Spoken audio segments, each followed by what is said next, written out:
কেউ কেউ আজকে দাবি করছে মসজিদ থেকে ইমামদেরকে বের করে দেব, এরকম কিছু কিছু বয়ান দিচ্ছে। তারা কারা?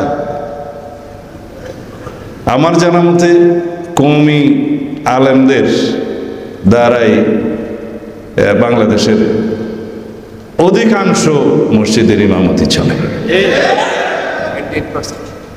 98% আপনাদের হিসাব মতে। তাদেরকে বের করে দেবেন? এই বয়ান কেন দিচ্ছেন? বিভক্তি চাচ্ছেন?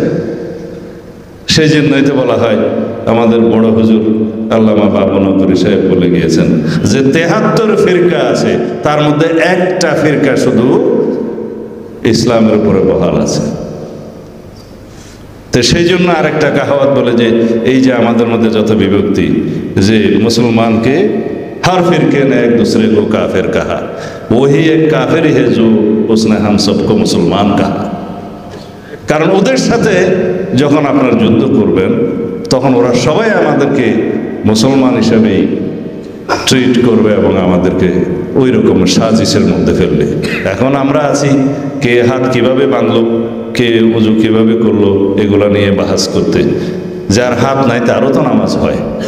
এগুলো আমরা যদি না ছাড়ি, যারা বাংলাদেশে বলে 90 থেকে 92% মুসলমানের দেশ, তাহলে আমাদের মধ্যে এত বিভক্তি কেন? আমাদেরকে বিভক্ত রাখতে পারলে কাদের লাভ, সেটা আমাদের বুঝতে হবে।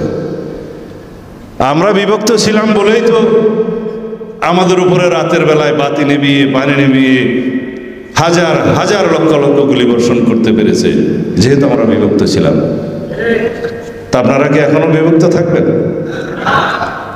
রাজনীতির স্বার্থে আপনারা বিভক্ত থাকবেন?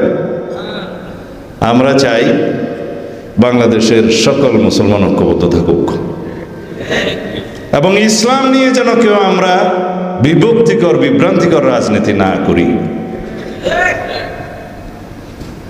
কেউ কেউ বলছে ইসলামের জন্য একটা আলাদা বাক্স বসায় দাও। তা আমরা ইসলাম থেকে খারিজ হয়ে গেলাম নাকি ভাই সাহেব? আপনারা কি খারিজ হয়ে গেছেন? ইসলামের জন্য বাক্স নয়, ওটা রাজনীতির বাক্স। রাজনীতি দিয়ে ইসলামের শক্তিকে বিভক্ত করা ঠিক নয়। কেউ কেউ বলছে ইসলামের জন্য একটা আলাদা বাক্স করে দেখি। ভাই, ইসলাম কি একটা কোটা রাজনীতি নাকি রাজনৈতিক দল নাকি?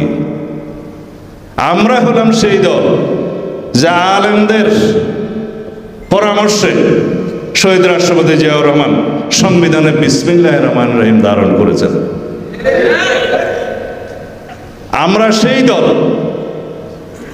মহান আল্লাহর উপর আস্থা এবং বিশ্বাস রাষ্ট্র পরিচালনার মূলনীতি হিসেবে আমরা ধারণ করেছি। তো এইখানে আবার ইসলামের জন্য দোসরা বাক্স কোথায় পেলেন? এইভাবে বিভক্তি করা তো ঠিক নয়। যাই হোক, আমাকে আমাদের মুরব্বী অনেকদিন আগেও বলেছেন, ওনারা রাষ্ট্রপতি জিয়াউর রহমানকে পরামর্শ দিয়েছিলেন, তাদের পরামর্শ তিনি মেনে চলতেন এবং সেইভাবেই তিনি সংবিধান সহ সব জায়গায় ইসলামী বিধিবিধান সংযুক্ত করেছেন। তিনি নিজেও অত্যন্ত পরেজগার মানুষ ছিলেন, আপনারা জানেন। আমি আজকে যে জন্য এখানে আসলাম তার কিছু উদ্দেশ্য আছে। তার উদ্দেশ্য হচ্ছে, আমি আমাদের দলের পক্ষ থেকে এই মেসেজটা দিতে চাই যে হেফাজত ইসলাম বাংলাদেশ অরাজনৈতিক সংগঠন হলেও বাংলাদেশের 90-92% মুসলমানরা তো আপনাদেরকেই দিনের রাহবার মনে করা উচিত। আপনারা সেই দায়িত্ব পালন করে যাবেন। যারাই রাষ্ট্র ক্ষমতায় আসুক, আপনারা তাদেরকে পরামর্শ দিয়ে যাবেন এই রাষ্ট্রটা যেন কোনোদিন একটা পার্শ্ববর্তী ভিন দেশের তাবেদার রাষ্ট্র না হতে পারে। সেই জন্য আপনারা ঐক্যবদ্ধ থাকবেন।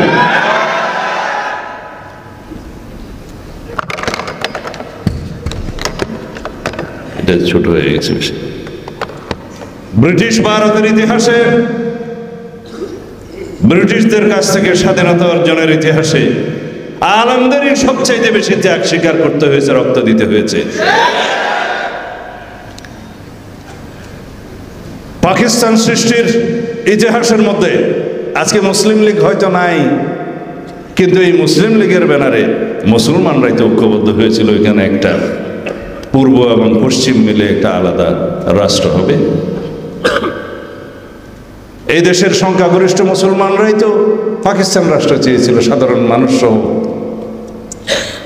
এই বাংলা বিভক্তির ইতিহাস আমি আজকে যাব না, কিন্তু আমাদের আলেম সমাজদের, মুসলমানদের ত্যাগ তিতিক্ষার কাহিনী এখানে আছে।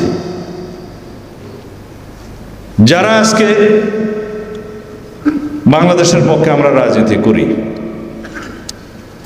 স্বাধীনতার পক্ষে আমরা যারা রাজনীতি করি, আমরা সবাই জানি এই কৌমিকরণের সমস্ত মাদ্রাসা এবং আলমে দ্বীন যারা আছেন, তারা সবাই বাংলাদেশের পক্ষে সোচ্চার ছিলেন, স্বাধীনতা থেকে শুরু করে আজ পর্যন্ত। যাদের বিষয়ে প্রশ্ন আছে তাদের নিয়ে আমি এখানে শেখায়ত করতে চাই না, কিন্তু আমি সেই বিভক্তি টানতে চাই না। স্বাধীনতার 54 বছর পরে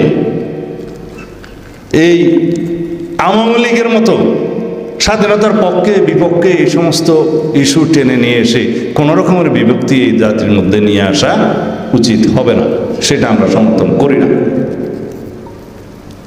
54 বছর হয়েছে স্বাধীনতার পরে, এই চেতনার ব্যবসা আর চলবে না। সুতরাং জাতিকে ঐক্যবদ্ধ করার জন্য একজন বক্তা বলে গিয়েছেন, আমার স্মরণ নেই, এই যে বাংলাদেশি জাতীয়তাবাদের মানে কি, সেটা আরেকটা অনুষ্ঠানে, সারাদিন অনুষ্ঠানে থাকি তো সেই জন্য কোন অনুষ্ঠানে বলেছে মনে নাই। এইটা, এই তত্ত্ব, এই ধারণা একটা অবিস্মরণীয় ধারণা রাষ্ট্রপতি জিয়াউর রহমানের। বাংলাদেশের ভৌগোলিক সীমানার মধ্যে আমরা যারাই আছি সবাই ঐক্যবদ্ধ হওয়ার জন্য বাংলাদেশি জাতীয়তাবাদের প্রবর্তন করেছে। আমরা সমন্বয়ে রাজনীতি করেছি। পৃথিবীর প্রত্যেকটি দেশে শুধু এক ধর্মের মানুষ বাস করে না, বিভিন্ন ধর্মাবলম্বী থাকে, তাদের ধর্মচর্চার স্বাধীনতাও আমাদেরকে নিশ্চিত করতে হবে, করা হয়েছে। সেটা ইসলামের শিক্ষা, সেটা রাসূলুল্লাহ সাল্লাল্লাহু আলাইহি ওয়াসাল্লামের শিক্ষা। আমরা ঐক্য চাই, আমরা বিভক্ত চাই না। আমরা সবাই মিলেমিশে এই রাষ্ট্রের মধ্যে থাকতে চাই, আমাদের মধ্যে কোনো বিভক্তি যেন আর না হয়। যারা জুলাই ছাত্রগণ অভ্যুত্থানের নেতৃত্ব দিয়েছেন তাদেরকে আমরা সম্মান করি, কিন্তু এই জুলাই অভ্যুত্থানের চেতনাকে নিয়ে যেন পুনর্বার সেরকম চেতনার ব্যবসা না হয় সে বিষয়ে আমাদেরকে সতর্ক থাকতে হবে। কারণ বাংলাদেশের সকল শ্রেণী পেশার মানুষ, সকল ধর্মাবলম্বী, সকল ধর্মাবলম্বীর মানুষ সবাই ফ্যাসিবাদের বিরুদ্ধে লড়াই করেছে, রক্ত দিয়েছে, শহীদ হয়েছে, ঐক্যবদ্ধ আন্দোলন হয়েছে। সুতরাং এইটা নিয়ে আমরা যেন কেউ রাজনীতি না করি। কেউ যদি মনে করে যে আমরা জুলাইয়ের একমাত্র ধারক বাহক, তাহলে আবার জাতির মধ্যে সেই বিভক্তি আসবে।